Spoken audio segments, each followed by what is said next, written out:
I don't know if you guys have seen that video of Vicky James showing a master student an illusion net corset during one of their classes. So in the comments, I saw that a lot of people were asking for the type of fabric that was used to make that particular corset.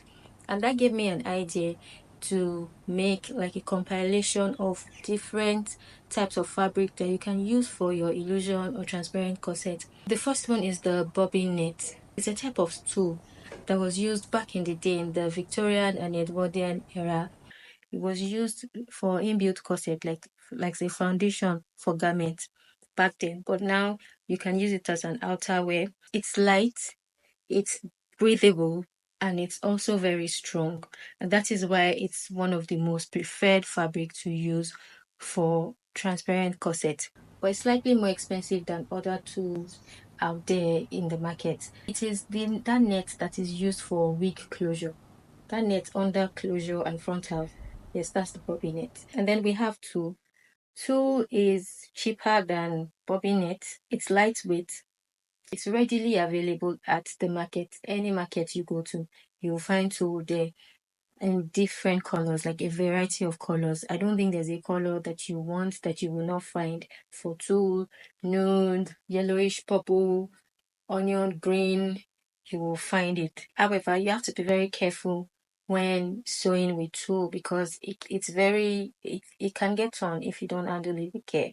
So there's also mesh. Mesh comes in different types and also different colors. We have fish mesh, we have power mesh, we have different types. It has bigger holes than tulle and bobby net. And sometimes you have to line it because of the holes. But it's also a very good fabric that you can use for your transparent corset. And then there's lace. My opinion and from experience, I think lace is very easy to work with. There are different types of lace that you can use for your corset. We have chantilly lace, we have 3D lace, we have sheer lace, we have embroidered lace, we have cord.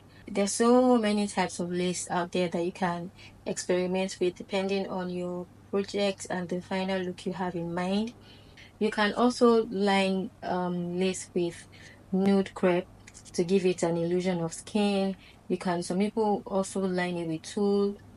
It just depends on the project you're working with, like I said before, and the final look. So obviously the corset trend is not going anywhere soon, especially in this 2024. I don't think that your customers are going to stop asking you to make corsets for them.